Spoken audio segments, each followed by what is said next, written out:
యాదాద్రి భువనగిరి జిల్లాలో bank manager suicide mystery వీడింది. ఆయన ఆత్మహత్య వెనుక విస్తుపోయే నిజాలు వెలుగు చూశాయి.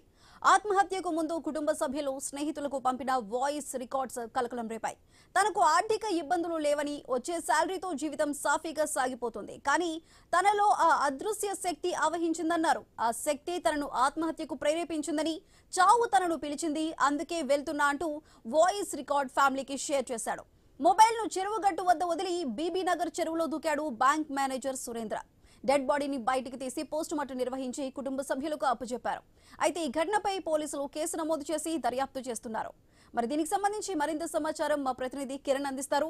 కిరణ్, చెప్పండి, వాయిస్ మెసేజ్ పంపించి ఆత్మహత్య చేసుకున్నాడు సురేంద్ర. మరి దీనిపై కుటుంబ సభ్యులు ఏమంటున్నారు? సాయిసుధా, నిన్న యాదాద్రి భువనగిరి జిల్లా బీబీనగర్ చెరువులో బ్యాంక్ మేనేజర్ చెరువులో దొరికి బ్యాంక్ మేనేజర్ ఆత్మహత్య చేసుకున్నాడు. ఈ ఘటనపై కేసు నమోదు చేసుకుంటే పోలీసులు దర్యాప్తు చేపట్టారు. అతని వద్ద అంటే చెరువు గట్టు వద్ద ఆ మొబైల్, అతని వస్తువులు అక్కడ ఉంచి కూడా ఆత్మహత్య చేసుకున్నట్టుగా తెలుస్తోంది. ఆ మొబైల్ ఆధారంగా మృతుడు హైదరాబాద్ లోని రామంతపూర్ చెందినటువంటి ఐసిఐసిఐ బ్యాంక్ మేనేజర్ సురేంద్రగా గుర్తించారు. ఆ మొబైల్లో వాయిస్ రికార్డ్స్ ఆధారంగా కూడా మిస్టరీని కూడా ఛేదించారు. ఆ వాయిస్ రికార్డ్ లో తనకు ఎటువంటి ఆర్థిక ఇబ్బందులు లేవు, తనకు వచ్చేటువంటి శాలరీతో కుటుంబం సాఫీగా సాగిపోతుందని కూడా ఆ వాయిస్ రికార్డ్ లో పేర్కొన్నాడు. అదేవిధంగా తనలో ఒక అదృశ్య శక్తి ఆవహించిందని, ఆ శక్తి తనను ఆత్మహత్యకు ప్రేరేపించిందని కూడా ఆ వాయిస్ రికార్డ్ లో చెప్పడం జరిగింది.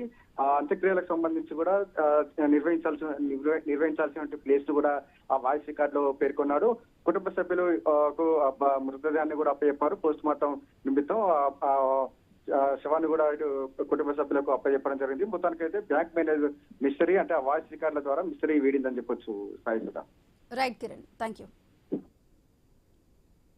చెప్పుతున్నది ఒక్కటే, ఒక 10 రోజుల నుండి నా మనస్థితి బాగలేదు. నన్ను చావు రా రా రా అని పిలుస్తుంది. నా చావు కోసం నేను వెళ్తున్నాను. ఇందులో ఎవరిని కూడా నిందించడానికి లేదు. నా చావుకు నా భార్య కానీ, నా కుమారుడు కానీ కారణం కాదు. మా అమ్మ కాదు, మా అక్క కాదు, మా బావ కాదు, మా అన్నయ్య కాదు, మా వదిన కాదు. ఇలాంటి వాళ్లకు సంబంధం లేదు. నా మనస్థితి బాగోలేకనే నేను చనిపోదామని నిర్ణయించుకున్నాను. అంతే తప్ప ఇందులో ఎవ్వరికీ సంబంధం లేదు. ఇది నా మరణం వాంగ్మూలంగా స్వీకరించండి. ఇలాంటి ఇంటరాగేషన్స్ ఏమీ చెయ్యొద్దు. నేను చనిపోయిన తర్వాత నా యొక్క పాత ఇల్లు